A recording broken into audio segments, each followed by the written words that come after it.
Baik, terima kasih Yang Mulia Majelis Hakim Mahkamah Konstitusi atas beberapa pertanyaannya, terutama senior saya, dosen saya dulu, Prof. Arif. Terhadap pencalonan Capres dan Cawapres, apakah ada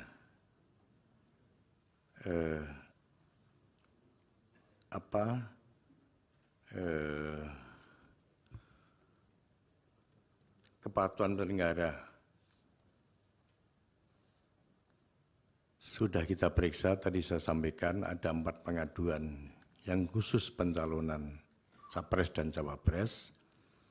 DKPP sudah memberikan sanksi untuk Ketua KPU, Saudara Hasyim Asyari, peringatan keras terakhir, dan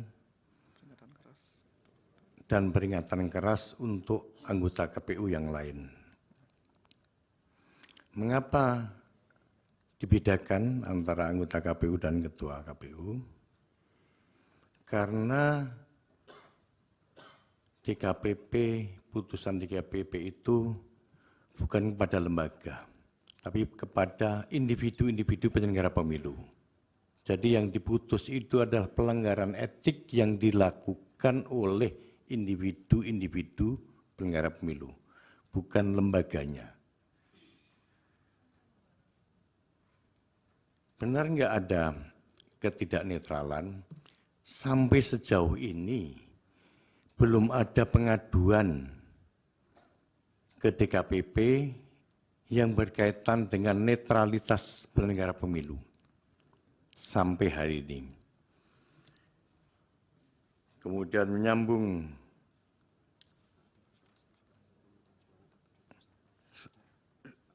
menyambung pertanyaan Prof. Daniel Yusmik, apakah ada pengaduan yang berkaitan dengan penghitungan suara?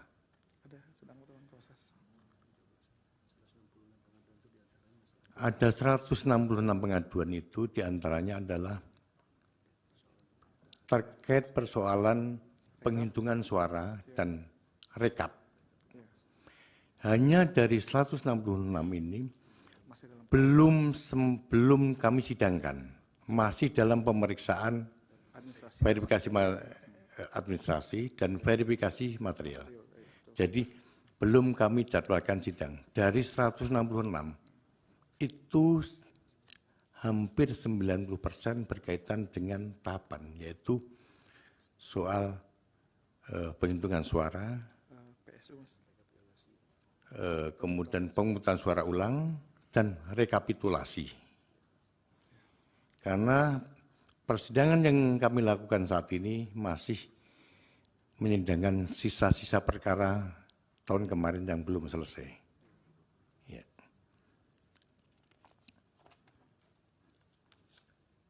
Apakah ada persekongkolan di antara penyelenggara pemilu, dan bagaimana tingkat kepatuhan penyelenggara pemilu terhadap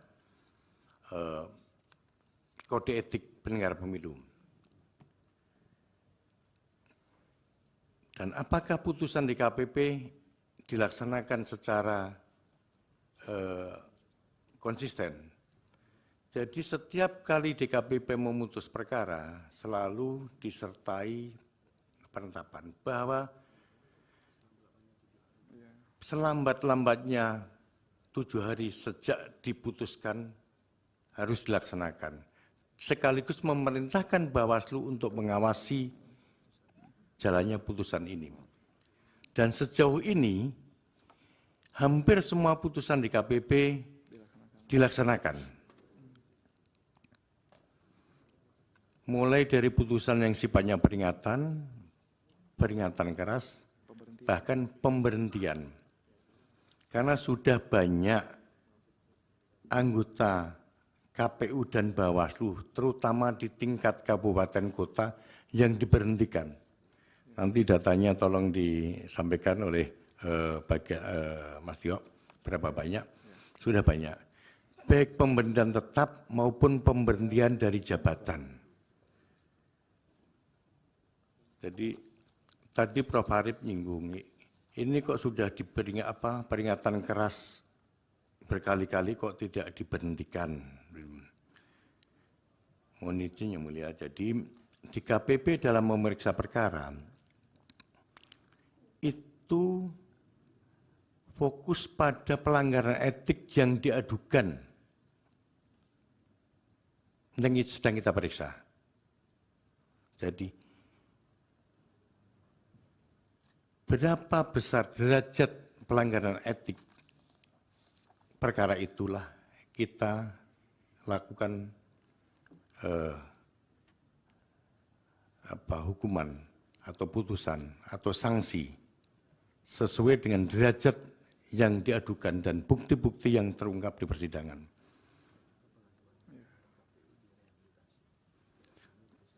Dan tidak semua pengaduan itu diberi sanksi, karena dari tahun saya tadi sebutkan dari 322 di tahun 2023 itu yang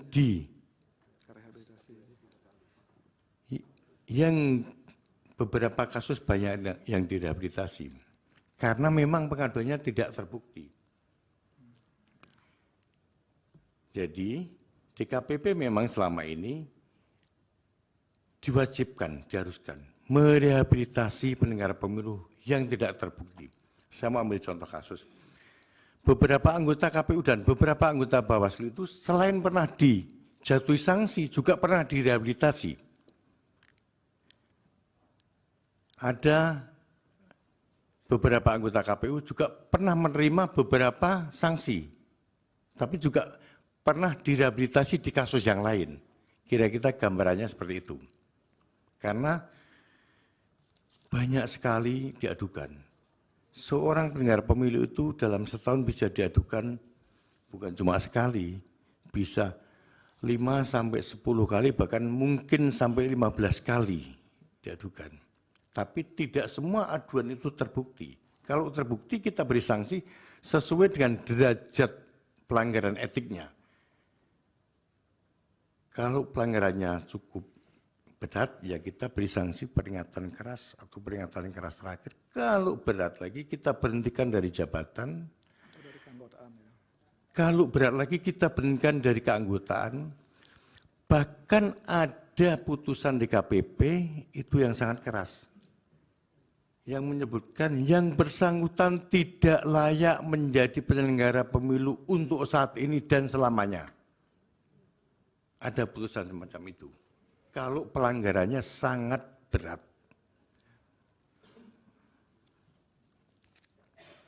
Jadi saya burungan, yang mulia, mohon maaf, saya burungan menjawabnya mulai dari Prof. Arief, kemudian Prof. Daniel Yusak, kemudian Prof. Ridwan Mansur.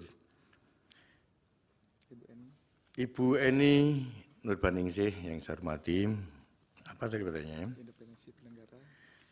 Memang yang paling banyak dipertanyakan terutama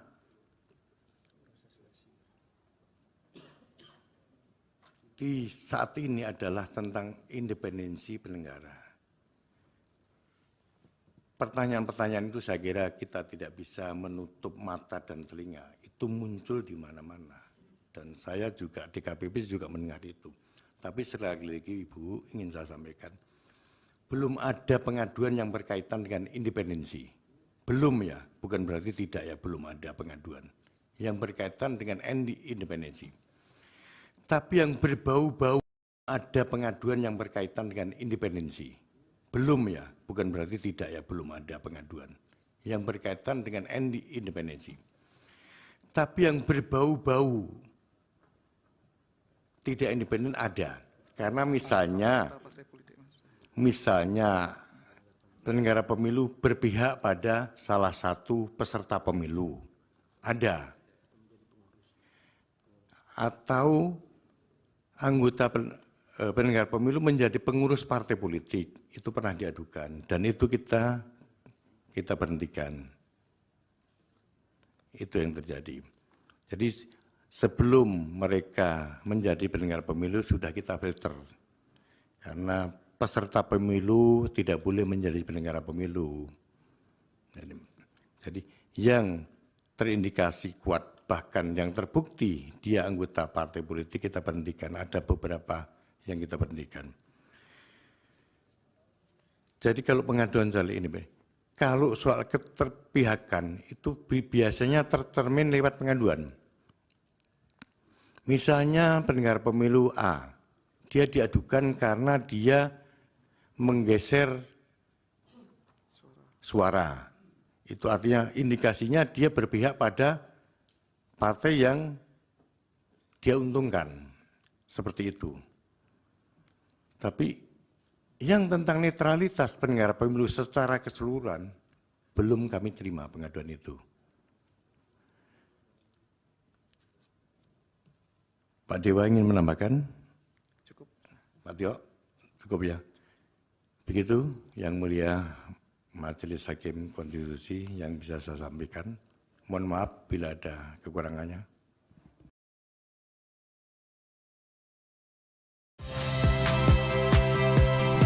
Saya Rahmat Ibrahim.